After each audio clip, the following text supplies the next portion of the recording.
The first BO5 Are you ready? of the weekend. Potential on the back line, and even with Elioya locked out, Humanoid will paper with his life. MDK are gonna get a clean ace. A side, are you ready? Yeah, Yes, put them and close midi. we don't Take have them. our coaches, no? I mean, they'll come soon, I hope. We don't have coaches. It's fine, we draft. Good luck, boys. You have it.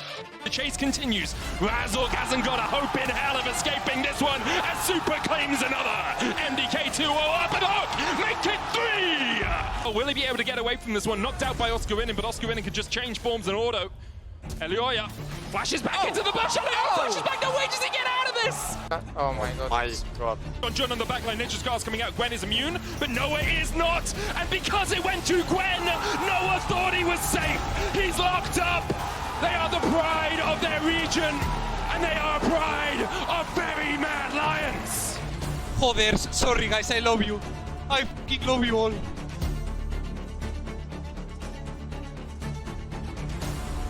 But there's the quickness. Devour comes out. The charm still landing onto Lavrov. He has a flash, but the Weaver's Wall will lock them in place as the damage comes down. And now, realistically, we'll see the play in response from Shea on this top side. So much credit to MDK. The Waller comes down. Nuke was tanking. The tower has to flash. Merwin looking for the house in the back, but instead he uses the boomerang. And you have to watch that Nav as he gets in behind BDS. Nuke has the flash. Genex keeps Merwin at bay, but Nuke is locked up. The Nav into the wall. Doesn't even need to kill off Nuke. And now we'll see if Genex is able to survive. He's not. Nuke has to do it all. But the Emperor has other plans. And MDK wipe them away. Madlands Koi will keep their dreams alive.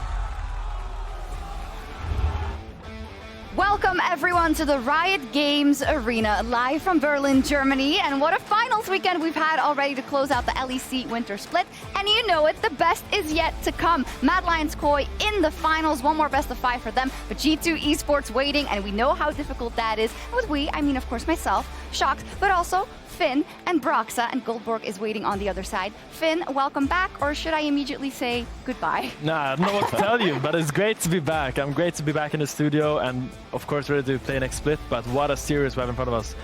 Leading up to today, 2 back-to-back 5 games. I can only hope we get another one. Yeah, Broxa was here to watch it yesterday from home on Friday, of course, but 10 games already in the back pocket of Mad Lions Koi. They're just going from strength to strength. I can't even imagine how exhausted these guys are coming into the day. I think Finn knows it as well. Once you've played one best of 5, the next day you're just completely destroyed, because not only are you here the entire day, but the exhaustion, the pressure, the stress, it just adds up. You think they're exhausted? I think when you're really hungry and you get a taste of food, it doesn't make that hunger smaller. It increases the hunger and you just want more and more and more. I think they come in today ready to take it all. I think they see G2 as a challenge that they need to overcome. I love it, and I also asked Alvaro this yesterday. I was like, aren't you tired? And he said, no, this is 10 games of practice before we get into the finals tomorrow. But here we see, of course, some of Mad Lions Koi's play over the weekend. Finn, what has stood out to you? Why have they been able to take that next step, you think? I've seen this sentiment that Mad Lions have like this incredible teamwork, and while that is true, I do have to compliment their players. I think the individual level of play they have shown,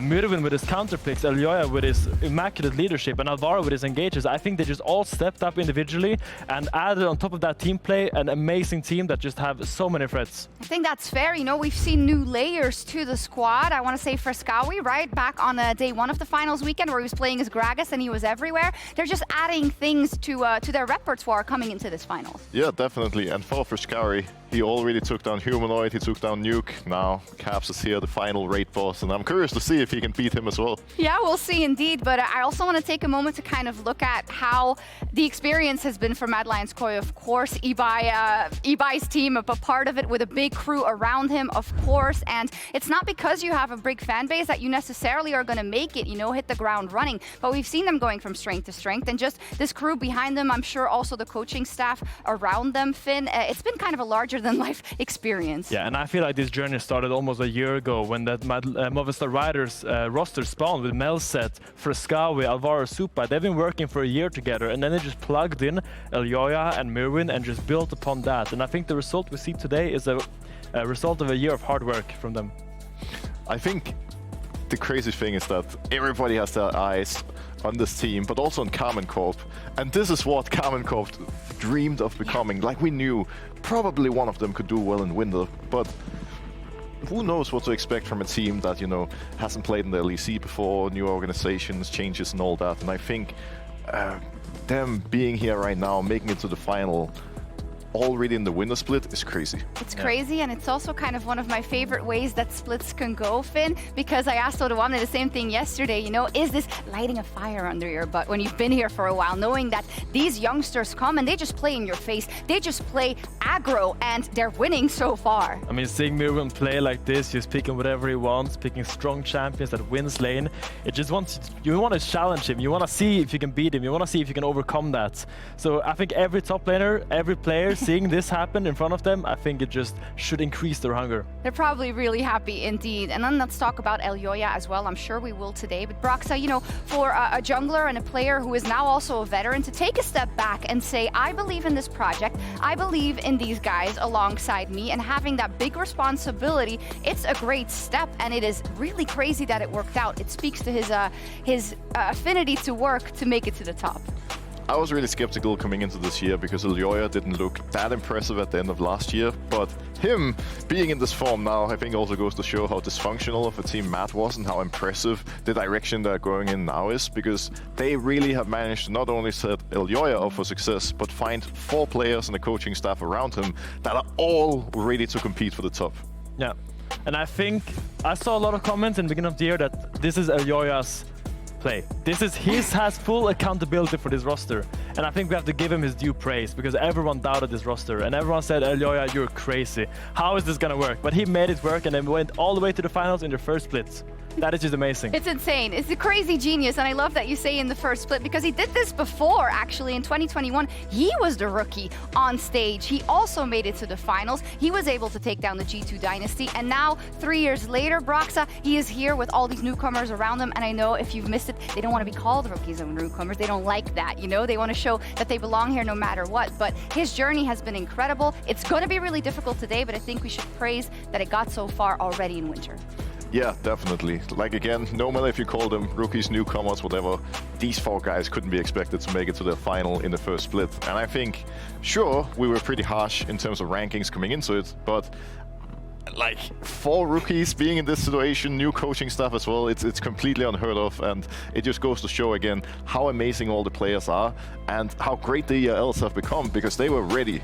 They were. I've heard already stand out for Mirwin, but I want to hear more about it, because that's what they're going to need. Today they're up versus G2, so it's not only the teamwork, Finn, it's also going to have to be every single individual stepping up. Yeah, and here we see Mirwin solo killing Broken Blade in his first game against him with the Gwen against Cassante. Mirwin actually a connoisseur of the Gwen in the ERLs. Maybe we'll see him bring it out today, but I would want to see MDK put him in a lot of these comfortable counter picks for him. I don't know what side they're choosing, but if they are red side, I want them to give that counter pick to Mirwin and see what he can cook up. They are in game 1. They are in game 1. Exciting. Very exciting. Yeah, I mean, generally, normally when we look at G2, they're like the drafting gods. They're able to adapt so well, but now these guys are coming and have played even more champions already, and I wonder how it feels for G2 being in this situation, because now they're on the other side of it. They are. They were dominating the LEC, of course, last year, and now again in winter so far, looking unstoppable in playoffs. But you say it there, they haven't played on this stage in this finals weekend. On the other side, they're also hungry, and they have been. They have pocket picks. They have aggro play, where other teams maybe are, I want to say it's scared when they step into the Rift versus G2 in a finals, Finn. Maybe it's different today for Mad Lions. Yeah, I mean, there is the argument to be made that Mad Lions have shown everything they have. Yeah. Because they've shown 10 games of drafts, and but they've also gained a huge comfortableness on stage. I think they're very comfortable on stage. They know what they want to play, and they know what really works for them. While G2 is hiding maybe their picks a bit more, they're coming in and they can prepare into Mad Lions what they want to play, and we will see what thrives there. Is it the comfortable drafts of Mad Lions or the surprise picks of G2s? What do you think, Broxa? Because, you know, we know they can prepare very well, G2, even if we haven't seen them for a while. Well, generally G2 has everything to lose, and I think Matt is in a very scary position where they have nothing to lose. Like, sure, I know they want to win and they want to go all the way, and they're a very confident team, but at the same time, them being in the final is already a huge win for them. And I think a team without any pressure on them is incredibly scary, and I wouldn't be surprised if they can really surprise G2 today. We'll see indeed for G2, of course.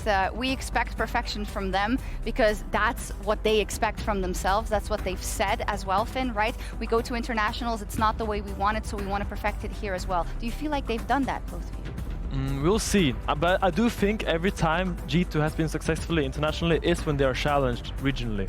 So I do think, for the sake of the region, we would love to see 5 games here, and we would love to see MDK push them a little bit. In draft, in lane, on the map, everywhere. We want to see how far they can push G2, so we actually get the best refined product of G2 come internationals. And also another team, the other teams, hopefully. My response to the question would be a pretty hard no. Sure, they've been winning a lot of games, but if these guys play this way at MSI, they're going to completely destroy it the same way they did at Worlds. So I hope, for the sake of Europe and for the sake of our region, that they're going to be challenged now, because we need somebody to be what Fnatic was in the past, somebody that can really push them to the limit and help them grow. I love that, and I hope we see that today. But for more on G2's mid-game, Lore caught up with their coach Dylan Falco to break it down. Dylan, thank you for joining me ahead of yet another final for this interview. Yeah. Well, congrats first on making it there. Thank you. What did you think of Mad Lions' road to finals? Quite unexpected, I would say, but them ramping up and facing you today. What did you think of the team and their success? At least for us, behind the scenes, sitting in grand finals, it was a very entertaining run to watch. Both series going to 5 games. I think Mad also being willing to take risks in game and take risks in draft, which I think is great. And honestly, they were just such entertaining series, and we enjoyed it a lot, and I really liked seeing them win and make it. I hope it's going to be the matchup. We hope it will, but focusing a bit more on G2, I think it's fair to say that you guys have been the most stable and solid team, of course, having the same team you had last year. There's a specific replay that I want you to look at. It's basically the whole G2 spreading pressure between 2 lanes usually, and here you see the decision of Caps not to match to defend on top side. Tell me about this game against BDS and the way you play on 2 lane, and how strong is it going to be when you come to the... So Azir in particular is extremely strong on side lane. He can win against most mage matchups, especially later in the game, especially if you start getting ahead. And I think last year, in these scenarios where there'd be a cross-map play or an opportunity to TP in 5v5, we would almost always fight. And even if in reviews or theoretically we would say that we should play macro and we should not like mess with them on one side and fight them on the other, now with the addition of Duffman to the team and us taking macro a lot more seriously, we're a lot more willing to do trades, to do objective trades and to play with our pressure. I'm just wondering how teams match you in that area, because I feel like it's also brought you guys most success. And when you look at Mad Lions, Koi, for instance, today, how you think they're going to match into this play style? With the explosivity that they have? I'm not exactly sure what Mad Lions will bring. I think there's certain obvious picks and strategies they've really heavily prioritized, but it's a best of 5, right? They need to be able to play multiple strategies. So I'm not sure what they'll bring. I think they're a pretty adaptable team, but I think we're just going to focus on playing solid and playing to our strengths. You guys always bring new picks. They brought new picks as well. Anything cooking specific for you guys? Can you have more? That's what I'm wondering. I feel like on this patch we've already cooked quite a bit. We had Twisted Fates top lanes. We had Zax jumping in. There's been Lillian, Brand jungles. This is a pretty crazy patch. I actually really enjoy the patch. I think there's a lot of very interesting specific champions. I think we got a couple more, so maybe we'll see some today. I can't wait. Dylan, thank you so much. Good luck today. And Chucks, back to you. Thank you so much. We got a little bit of insight there into G2 from Dylan Falco. Brox, I'll go to you since you were pretty harsh on them, right? He's saying learning how to play with pressure more, but also the fact that, yes, you guys are talking a lot about Mad Lions, Koi and their picks, but we've actually shown a lot of those things as well. Sure, but I also think the counterpoint is that often G2 have gone a little bit too far, and sometimes they're not as controlled and as consistent as I would like them to be. I think here a team like BDS is the polar opposite, where sure, you know what they're going to draft every game, but they always have a clear game plan, and you can see that every player always knows their role within the game. And I think G2 really has to not necessarily find their style or identity, because I think them being fluid is great, but they need to be consistent. That's really what it's all about. And I think a lot of that comes down to the discipline of them. I don't necessarily think that any of them are bad players. I think they're some of the best in all their roles. I think it really comes down to the fact that sometimes they just don't take it serious enough. We saw it first time they played against each other. BB was solo killed. We saw the bot lane as well when Mickey was playing Syra. That didn't work out as well as they wanted to as well. Take bad trades level 1 and disrespecting the opponent. That's what we see G2 at their worst. I don't need the consistency. I just need the discipline, and then the consistency will develop from that. Yeah. I think it depends on the engine of the team, which is Caps, as we all know. Caps is the engine, the heart, the lungs, and the brain, maybe. We will see. He has his days off, so. But I think if Caps is on, he is really on, and all of G2 works so well. Absolutely, we'll explore that a little more down the line as well, because there is really a lot to talk about. It's a very interesting final, so let's start at the beginning then. The early game, knowing that for G2 it usually goes pretty well. For MDK, even in these playoffs, they had to fight back from a deficit so often, Braxa. And that's really the difference right there, because G2, sure, they're a pretty good early game team, but they almost never come back if they're behind the 20 minutes, whereas Mad, you know, they've already shown it plenty of times. They can easily fall behind and still make some big plays later. No, absolutely. And I think a lot of that comes down to the fact that they have this trio with Friscawi, Elioya, and Alvaro. They're really good at hunting for targets. They're really good at hunting for shutdowns, even if they are behind. And I think the entire way that MDK orchestrate team fights is always the same kind of style. There's one flanker, there's 2 consistent damage, and you have the peelers. And this kind of style works out for them every single time if anyone's caught out of position and they catch them. Because it's not like it's a style that is bogged down necessarily by one or the other pick. There are multiple picks in that plan that you can field, right, Finn? And I think this champion diversity is something on both sides that we will see that Mad Lions Square are almost going to have to take even a step further, it seems like today. Yeah, no, I'm really excited to see how it goes, because I feel like out of all the teams in Europe we have right now, I think Mad Lions Core is the only one that can actually challenge G2 in draft and push them. They can out G2 if you will, and outflex them. We haven't seen their full potential, I think. We will have to see how Mirwin adapts to Broken Blade's crazy picks. Maybe he will use out crazy or he will return to standard. We will see. And we see it as well right here. Yesterday, between Mad and BDS, Mad has played a lot more champions. Now, they have a substantial amount more than G2. Also got to keep in mind, they've just played a ton of games over this weekend. But at the same time, like Finn said, they have so deep champion pools, and it's so hard to know what they're going to bring. Absolutely. They've only met once. You already brought it up earlier. Recap it a little bit for us, because it was only a best-of-1, and it was a long time ago. Yeah, but I think it was one of those things where it actually came down to the fact that Yike and Caps had to bail out the rest of G2. While they had some success on the early game in the top side, they kind of faltered a bit. BB dropped his lead by getting solo killed. The bot lane lost prio, and Yike got invaded quite often because MDK's bot lane continuously kept the pressure going. And then it was just one good skirmish with Yike and Caps that kind of brought them back into the game where they could 1v9 it. And I think that's why G2 has been so successful in the regular season, and that's the kind of things that you can still abuse them on if they're not meeting themselves on the day. I'm also curious to see what happens if Matt decides to ban Kalista today, because Jisoo played Kalista every game against BDS, and I think that was a band-aid more than anything. Bot lane has been an issue for them here in Winter compared to last year, where it was one of their strong points. And once Kalista is gone, once Hans is not as comfortable and they're not able to snowball early game as cleanly, it might be a tough time.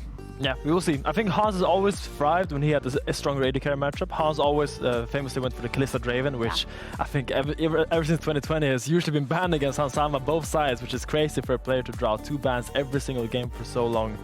We will see if he will have to go into the Varus if he wants to play more the strong AD carry, or how they will adapt if that would happen. Because I would assume, as MDK, you don't give Hansama Draven or Kalista. Well, yesterday I was talking to Alvaro, and he was like, yeah, let him have Draven 5 times. Let's see. So he was pretty confident. Of course, we'll see how it is today. Let's talk about some of the champion pools then, and some of the matchups that we are looking at. We talked about Mirwin so much. Today, it's up versus Broken Blade. You said it already. Broken Blade probably wants revenge because it didn't go well when they met in the best-of-1s. But in terms of diversity, Finn, they are so fun to watch. Just look at his champion pool, man. There's a Varus, there's a Fiddlesticks. He picked a Kali with Comet into K'Sante, and he completely demolished him.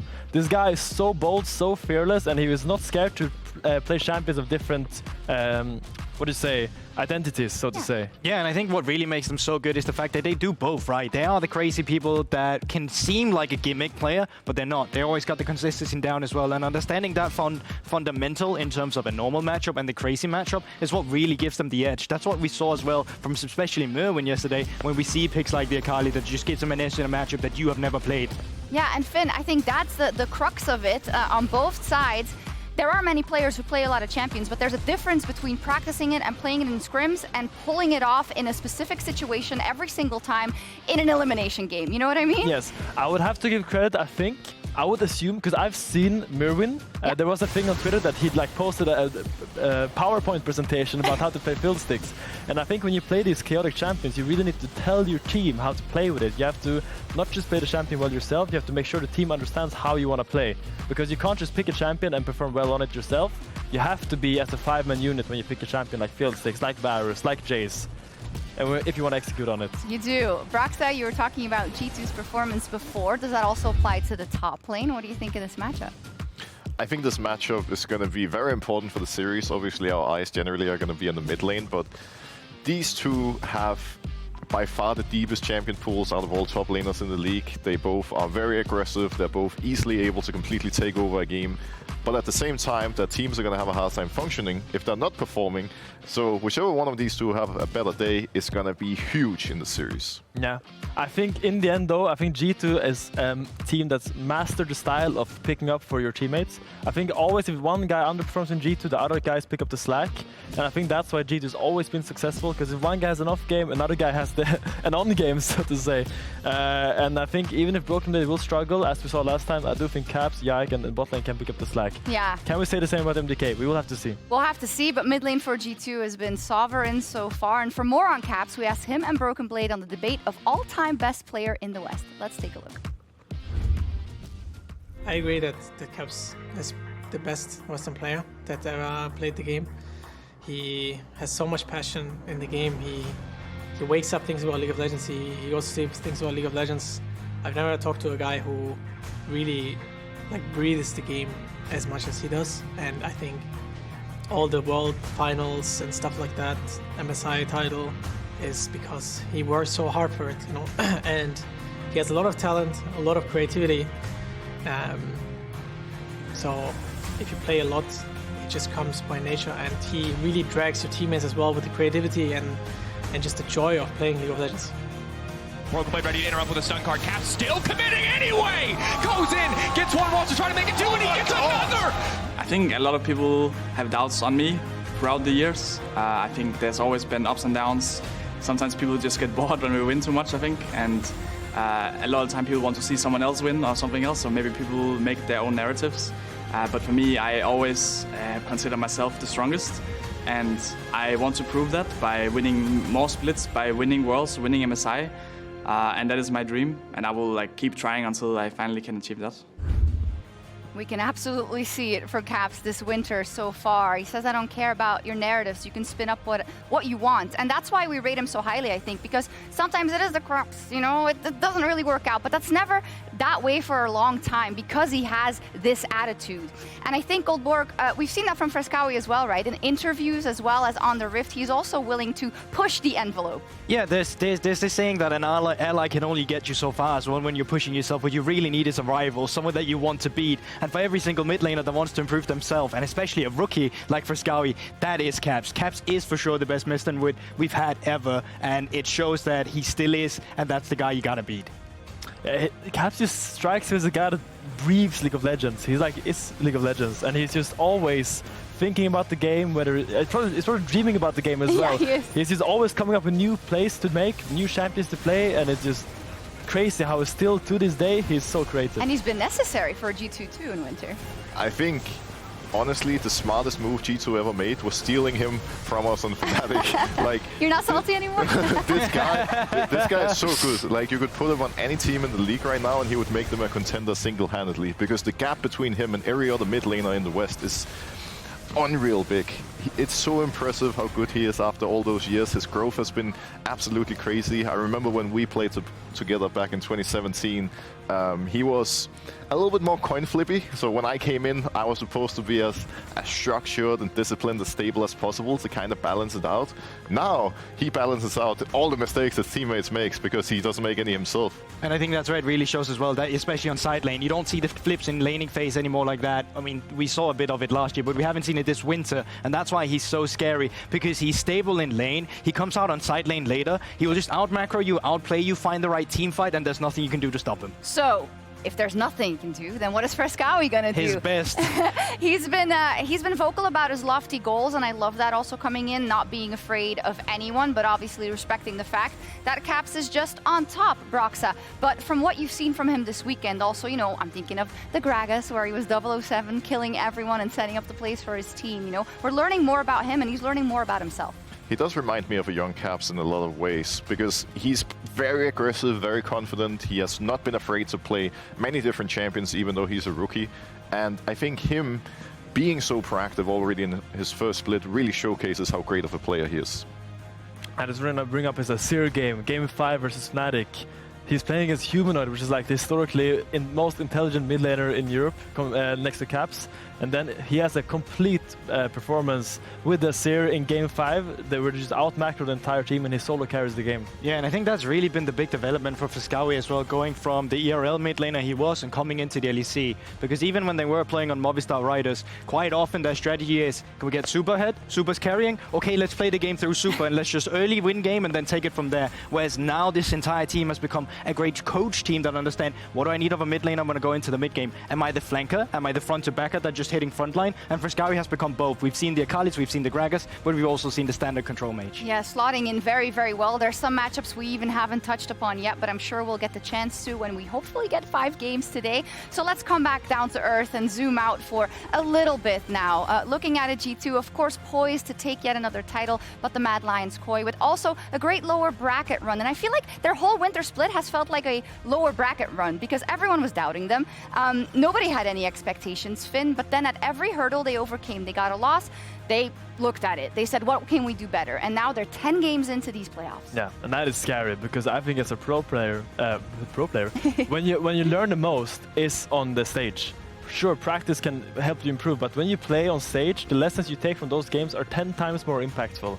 And the fact that they've had so many lessons and being able to practice so much on the stage and gotten so comfortable, I think it's not to be underestimated. Similarly to in Malmö, where Rogue made a lower bracket round and then you swept G2 in the finals, I think Mad Lions has the same potential right here. That's the question, right? Will they have Montpellier on their mind or Malmö on their mind? The fact that for G2, you know, you don't know also yourself, I guess, Broxa, before you step on stage, how things are flowing. And you're always a great player, but are you on that day the greatest? Well, that's one of the challenges as a player, right? Like taking all the worries and nerves, putting them aside, and just entering your own little bubble once you sit in front of that money. So for G2, they've seen both sides of it. Yeah. Great moments, not so great moments. But I think for them, with what they've showed so far, the split, sure, they know that MDK is a strong team and they're not going to underestimate them. But they also have a good reason to believe that they can take this series. They absolutely do. I know you want to get in, but I'll give you the first word for the predictions. Who's Who's going to win and why? I think it's going to be a clean 3-0 for G2. You're talking about the lessons. This is still a young team for MDK. We're only in winter split. I think one of the greatest lessons they're going to get is this entire weekend they've had, only into them now actually losing it. I have to say G2 3-0. We've been hyping them up all split, and now MDK has been fighting with the other teams, but we always said G2 was far above the other teams, so I think it should be a favored 3-0 for G2. Okay, Broxa, can you steer the ship more Well, I believe evenly in the ultimate storyline here. I think G2 is going to win the first couple of games. Sure, it's going to be 2-0, but then MDK, they're going to come back. They're going to reverse sweep them and take it 3-2. Because at this point, that's the only thing we need for this to be the most beautiful underdog story of all time. I love it. But of course, you know, you're an underdog and you can be hyped up in the end and you can have the fans on your side, but you still have to show up today. I do love that it's very different stories, and in none of these is G2 bad, because in one of them they win 3-0, in the other they still win the first 2 games. So if you're looking at one thing, Goldberg, that we have to keep our eyes on going into this final that hypes you up the most into today, what is it? It's just a mid-game team fighting, because it's where Mad Lion has started to come back. Even if they don't have the early game going for them, they still fight it in the mid-game. But that had also been where G2 is the scariest out of all the teams we've had so far. So that's why I'm curious to see them butt heads against each other. And hoping that they both perform as they can. Will G2 give them the team fights even, or will they play on the sidelines? We'll have to find out. We will. Brox has some closing thoughts and motivator for everyone at home. Well, I would like for everyone to keep an eye on top lane. How's the creativity gonna go? Yeah. Who's gonna be cooking the best? Can MDK stop Caps? How's Jisoo's bot lane gonna look? And will Hansama still be able to perform without Kalista? We'll see. Many, many questions. I'm very curious indeed, but it's all on the line tonight in the epic finale of the LEC Winter Split as G2 Esports and Mad Lions Koi step on stage in our opening ceremony.